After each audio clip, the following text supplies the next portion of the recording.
Brasileiros são condenados em Massachusetts por gerenciamento de esquema ilegal de imigração. Operação Global descobre rede de abuso infantil com milhões de usuários no mundo. Casa Branca anuncia nova rodada de tarifaço com alvo em diversos países, incluindo o Brasil. Brasileira descobre adoção ilegal por norte-americanos e busca família biológica na Bahia. E brasileiro vence na divisão de elite do Mundial de Rodeio de Touros nos Estados Unidos.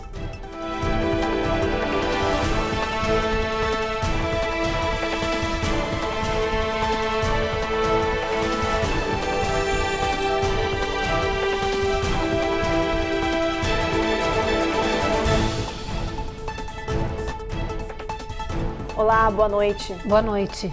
2 brasileiros acusados de lavagem de dinheiro, exploração e tráfico de imigrantes foram condenados pela justiça norte-americana à prisão e vão ser obrigados a pagar multas em Massachusetts. As investigações apontaram que a dupla recrutava pessoas no Brasil com falsas promessas de emprego e fazia com que eles cruzassem a fronteira do México com os Estados Unidos ilegalmente. Pai e filho foram condenados em um tribunal federal em Boston. Jesse James Moraes vai cumprir 8 meses de prisão e 3 anos de liberdade supervisionada. Já o filho Hugo Giovanni Moraes foi condenado a 5 meses de prisão, 3 anos de liberdade supervisionada e multa de $15 mil. Pai e filho são donos de restaurantes famosos em Massachusetts.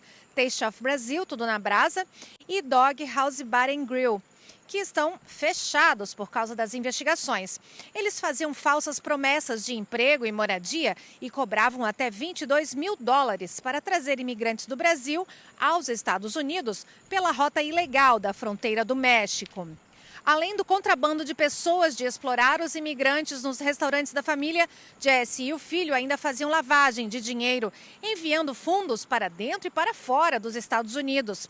Eles também foram acusados de integrar uma quadrilha de falsificação de documentos. Uma operação policial conjunta envolvendo 38 países, incluindo os Estados Unidos, desarticulou uma rede de pornografia infantil internacional. O anúncio foi feito pela polícia da Alemanha. Os usuários pagavam cadastro com criptomoedas e tinham acesso a mais de 91 mil vídeos.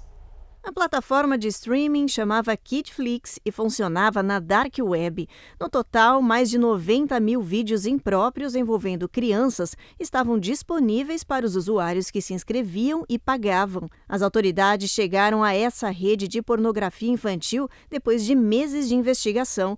Eles descobriram que a cada hora 3 novos vídeos eram disponibilizados na plataforma e que quase 2 milhões de pessoas no mundo tinham acesso às imagens de abusos.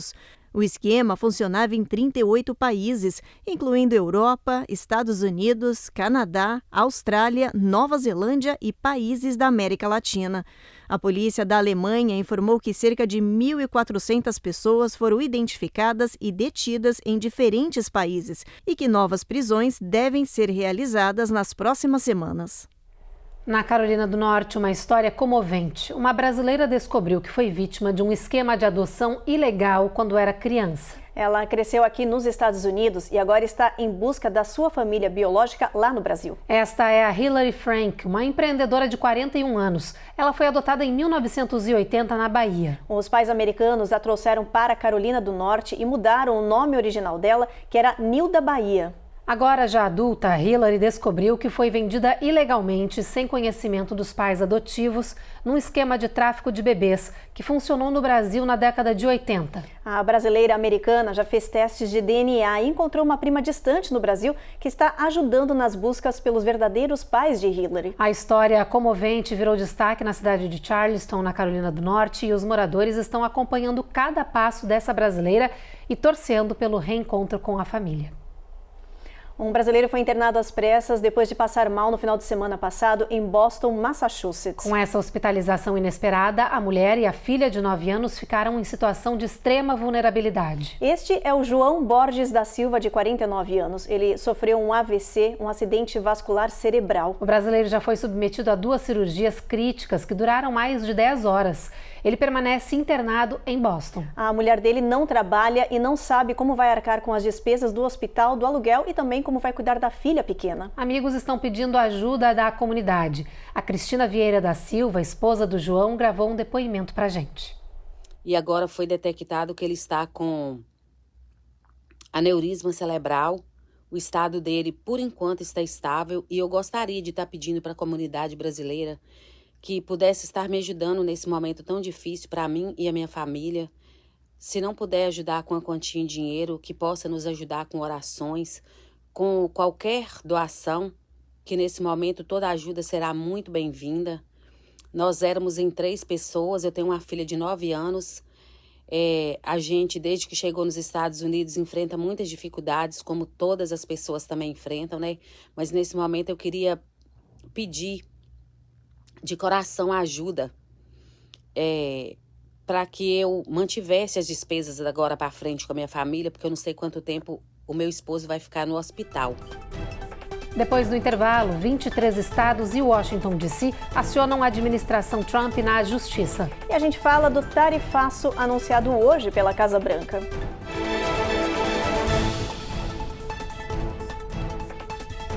Américas no ar. Oferecimento Uninter, a melhor faculdade para brasileiros nos Estados Unidos. Acesse uninteraméricas.com e inscreva-se já.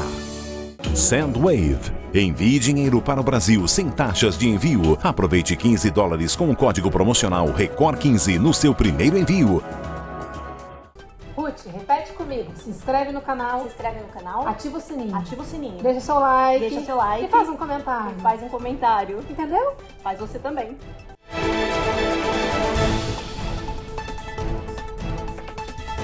Procuradores gerais de 23 estados democratas, mais a capital Washington, D.C., entraram com um processo contra a administração Trump. A ação judicial é especificamente contra o Departamento de Saúde e Serviços Humanos e o secretário da pasta, Robert F. Kennedy Jr. Os estados pedem a recuperação de $12 bilhões em financiamento de saúde pública, que foram suspensos em uma rodada de cortes de verbas federais. Os procuradores alegam que a suspensão dos valores antes destinados aos estados levarão à interrupção de serviços essenciais de saúde pública. Os valores que foram cancelados abrangem projetos comunitários de saúde, clínicas populares e serviços de abuso de substâncias e também de saúde mental. No meio da tarde de hoje, o presidente Donald Trump fez um discurso na Casa Branca e anunciou as esperadas tarifas recíprocas a países parceiros. Várias nações vão ser afetadas com as taxas extras de importação que vão entrar em vigor nos próximos dias. My fellow Americans, this is Liberation Day, waiting for a long time. O anúncio foi feito nos jardins da Casa Branca. Segurando uma grande tabela nas mãos, Trump mostrou as taxas que vão ser cobradas dos piores países infratores. O Brasil vai receber tarifas extras de 10%. Brazil, 10%, 10%. Bangladesh is 74%. So you see what's going on.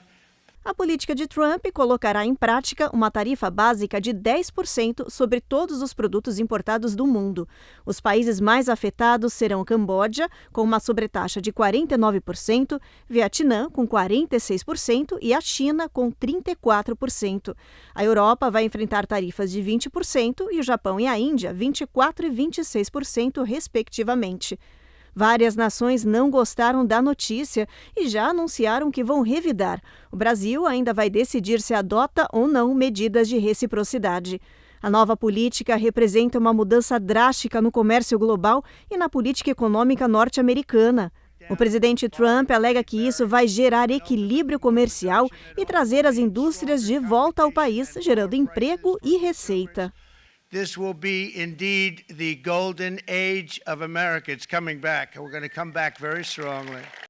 Mas a medida dividiu opiniões. Alguns economistas apoiaram a ideia, já outros apontaram que os Estados Unidos podem estar repetindo um erro histórico.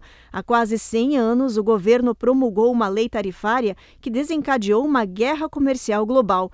Mas isso aprofundou a crise que o país vivia na época da Grande Depressão Econômica. A maioria dos moradores do país disse em pesquisa feita hoje que o tarifaço de Trump prejudica a economia do país. De acordo com a enquete feita pela Marquette Law School, chega a 58% o número de pessoas que acreditam que a taxação a produtos importados vai prejudicar os Estados Unidos. E essa mesma porcentagem também acredita que os planos políticos do presidente Donald Trump vão fazer a inflação aumentar em breve. Apesar dos temores na política econômica, hoje Trump tem um índice de aprovação de 46%, o que ainda é considerado alto. No Oriente Médio, Israel ampliou a ofensiva aérea e terrestre na faixa de Gaza e disse que vai anexar partes do território palestino. Desde que quebrou o cessar-fogo, mais de 1.000 palestinos já foram mortos. Matias Brotero tem as últimas informações da guerra. O ministro israelense da Defesa, Israel Katz, anunciou hoje a expansão das ações militares na faixa de Gaza. Segundo o político, os planos incluem tomar grandes áreas que serão anexadas às zonas de segurança entre Israel e o território palestino. O premier Benjamin Netanyahu disse que os militares vão controlar uma região entre a cidade de Rafah e Khan Yunis. A medida isolaria parte do sul da faixa de Gaza. Já em Jabalia, os militares atingiram alvos terroristas num centro de comando e controle. Autoridades de saúde em Gaza, controladas pelo Hamas, disseram que o prédio atacado por Israel chegou a ser usado por uma agência da ONU, mas ultimamente abrigava deslocados. Em meio à intensificação dos combates em Gaza, Israel voltou a ser alvo de ataques dos terroristas do Hamas. 2 foguetes lançados contra o país foram interceptados. O Fórum das Famílias dos Reféns e Desaparecidos demonstrou preocupação e disse que a cada dia que passa, os sequestrados correm um risco de vida ainda maior. De Tel Aviv, Matias Brotero para o Américas no Ar. Depois do intervalo, tem reportagem sobre o Dia Mundial de Conscientização sobre o Autismo. E Carolina do Sul começa a testar projeto de incentivo financeiro para combater a evasão escolar.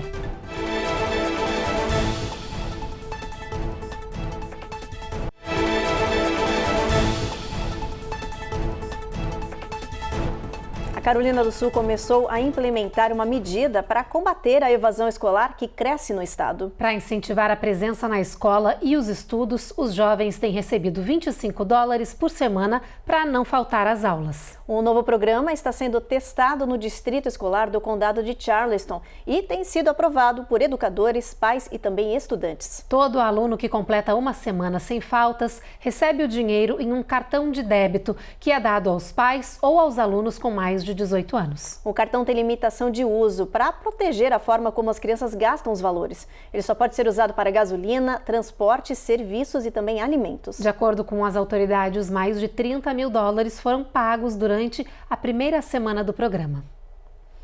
E a cada ano, cerca de 840 mil crianças desaparecem aqui nos Estados Unidos. Isso equivale ao sumiço de um menor a cada 40 segundos. Na semana passada, uma menina conseguiu escapar de uma tentativa de sequestro em New Jersey após atacar o suspeito no rosto com um lápis. E esse caso chamou atenção. Desde então, na região, cresceu a procura por aulas de autodefesa para que os pequenos saibam como reagir em casos de tentativa de sequestro. A medida é apoiada pelas autoridades locais.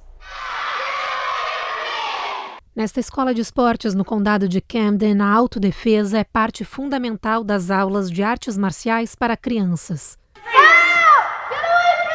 E desde a tentativa de sequestro de uma menina de 8 anos que estava a caminho da escola na semana passada em Burling Township, a mestre Dee Wayne Wilcox teve uma conversa séria com os antigos e novos alunos. Eles precisam se proteger e conseguir escapar de predadores, diz a professora. E o primeiro passo para isso, ela explica, é a criança saber identificar uma potencial ameaça e usar a voz para estabelecer limites. Gritar assusta os predadores e chama a atenção na rua, afastando o perigo. E nas aulas, as instrutoras alertam para todos os tipos de cenários. Ser agarrado pelo braço, carregado ou arrastado pela mochila. As aulas também ensinam às crianças técnicas para se libertar em caso de perigo. E os benefícios das aulas vão além de técnicas de sobrevivência. A autodefesa e a disciplina aprendidas aqui tornam esses pequenos confiantes em todos os aspectos da vida. At home and at school, in public, everywhere. Numa situação, por exemplo, de uma agressão na escola, um bullying, ou até numa situação numa praça, num parque, onde um agressor busca uma vítima fácil. Uma criança que treina jiu-jitsu, pela sua postura e pelas técnicas que ela estuda, ela vai dificultar a vida desse agressor, que é tudo que ele não quer. Então, uma criança que treina jiu-jitsu, ela gera uma dificuldade para o agressor. Nos Estados Unidos, 1 em cada 36 crianças possui autismo e os diagnósticos são 4 vezes maiores nos meninos. Os casos têm aumentado muito devido aos melhores diagnósticos e à conscientização sobre essa condição. Hoje, no Dia Mundial do Autismo, a Carla Marinho nos traz uma reportagem especial. O Dia Mundial de Conscientização do Autismo foi instituído na Assembleia Geral das Nações Unidas em 2007. Desde então, informar e conscientização sobre essa condição e defender os direitos de quem a porta tem movimentado a bandeira azul no dia 2 de abril. Além de vencer preconceitos, o objetivo da data também é mostrar que é possível ter qualidade de vida depois do diagnóstico. Quando a gente fala de autismo, o que a gente pensa? Aquela criança que não vai falar, aquela criança que é agressiva, aquela criança que tem comportamentos autolesivos. As famílias não conseguem imaginar que é possível casar, é possível ter profissão, é possível ter uma vida dentro de uma normalidade quando a gente fala de um transtorno. O autismo é uma condição que afeta o desenvolvimento neurológico, começando na infância e permanecendo por toda a vida. Entre as principais características estão dificuldades na interação social, problemas de comunicação e comportamentos repetitivos e restritos. Sintomas que podem reduzir consideravelmente quando feita a intervenção precoce, afirma a especialista. Quando a gente entende que cada indivíduo é único e que ele tem total potencialidade para atingir qualquer objetivo que ele quiser na vida, a gente não vai ver diferença. Então a gente vai aprender a entender, respeitar e a gente começar a pensar que a gente vai ter ambientes preparados, respeitando, ou seja, por uma maior sensibilidade auditiva ou visual, mas a gente conseguir saber que em qualquer lugar essas pessoas são muito bem-vindas. Os Estados Unidos são considerados o berço do estudo da doença, mas também enfrentam dificuldades no atendimento, devido ao número crescente de diagnósticos. De acordo com o CDC, 2,8% de menores de idade, com até 8 anos, possuem um transtorno do espectro autista, ou seja, 1 em cada 36 crianças.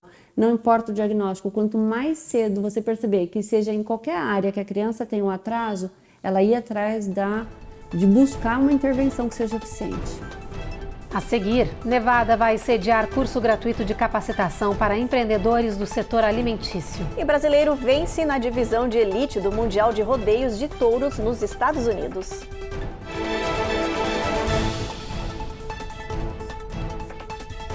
Américas no Ar. Oferecimento Uninter, a melhor faculdade para brasileiros nos Estados Unidos. Acesse uninteraméricas.com e inscreva-se já.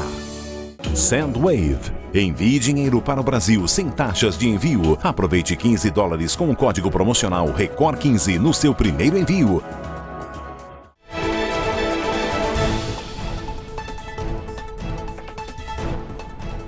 Atenção, brasileiros em Nevada, vai ter início um curso gratuito para pequenos empreendedores do setor alimentício no norte do estado. A ideia é oferecer capacitação financeira, estratégica, marketing e muito mais para os proprietários de comércios e de food trucks crescerem aqui nos Estados Unidos. Os detalhes com o repórter Hélio Moura. O curso desenvolvido pela Universidade de Nevada vai ter duração de 10 semanas e as aulas vão ser sempre online, o que facilita bastante a participação dos interessados. Os participantes vão aprender desde gestão de negócios até a como manipular e armazenar corretamente os alimentos. Tudo isso para que possam expandir os negócios sem perder o foco na qualidade e também na segurança. O programa, que recebe incentivos do governo federal, tem o objetivo de ajudar os pequenos empresários a se modernizar e também a desenvolver estratégias para acompanhar as mudanças que o setor vem enfrentando desde a pandemia da Covid-19. Para quem tiver interesse em participar, é preciso se inscrever até o dia 22 de abril no site da instituição. O endereço é o que aparece na tela. E chegou a hora da meteorologia, vem comigo aqui no telão para a gente ver a previsão para amanhã. Olha, em Boston bastante chuva, Nova York e Washington tempestade com trovoadas. Segue chovendo com um sol entre nuvens em Charlotte. Em Atlanta o tempo fica um pouco mais estável, assim como na Flórida, com pancadas de chuva, apenas em Miami, mínima de 75.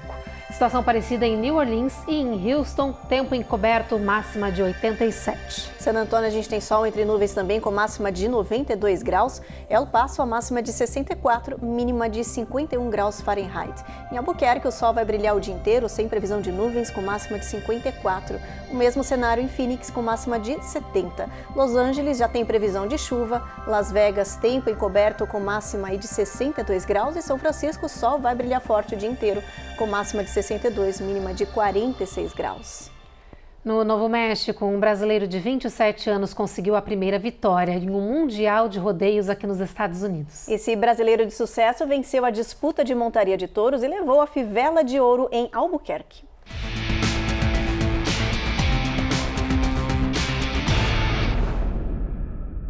Paulo Eduardo Rosseto, de 27 anos, esbanjou domínio e habilidade no Professional Bull Riders em Albuquerque. Ele conseguiu, em 3 provas diferentes, permanecer em cima do touro os 8 segundos necessários para vencer. E pela brilhante performance, esse paranaense teve a nota acima de 90 pontos dos jurados. Conquistou a fivela de ouro e um cheque de $40 mil. Agora, o brasileiro, que estava na posição de número 12, subiu no ranking internacional e ocupa o lugar de número 6. Por causa disso, Paulo entrou na disputa do título mundial, que ainda vai acontecer. Um sonho desde criança. As primeiras palavras que eu falei foi pai e boi. E hoje está conseguindo estar entre os melhores e alcançando meus objetivos. Eu só tenho a agradecer a Deus, que Ele abençoa muito a minha vida, como no rodeio, como em tudo, como a minha família, minha esposa. Deus nunca me deixou na mão. Uma moradora do Kansas está respirando aliviada depois de semanas de preocupação, saudade e tristeza. É que o seu cão e melhor amigo foi levado por um bandido que roubou o seu carro com o bichinho dentro. Estes são Jerry e Marley, uma dupla inseparável que vive em Wichita, no Kansas. Mas os dois ficaram cerca de um mês longe pela primeira vez na vida. A norte-americana passou um sufoco acreditando que nunca mais veria seu melhor amigo depois que o seu carro foi roubado com ele dentro. O desespero bateu ainda mais forte quando, dias depois do crime, o carro foi encontrado, mas o cão não. Jerry foi à televisão e fez um apelo. I'm not okay at all. E deu certo. O caso repercutiu tanto que uma repórter que noticiou a triste separação recebeu um telefonema avisando que o animal havia sido localizado. Foi assim que o reencontro acabou sendo capturado pelas câmeras de TV. Hi, Marley. Os dois eram só alegria. Jerry diz que jamais desistiria de encontrar o amigo de 4 patas. Marley passa bem, não tinha qualquer ferimento. Ele estava sendo cuidado por uma família do condado de Sumner. O homem que cuidava do animal disse que a vizinhança recebeu a notícia de que alguém havia abandonado um cachorro na estrada e ele acabou fazendo o resgate. Depois, ao ver a notícia na TV, soube na hora que era a Marley e correu para encontrar a verdadeira dona dele. E o Jornal Américas no Ar termina agora. A gente te espera novamente amanhã e você fica agora com mais um capítulo de O Rico e Lázaro. Boa noite. Boa noite.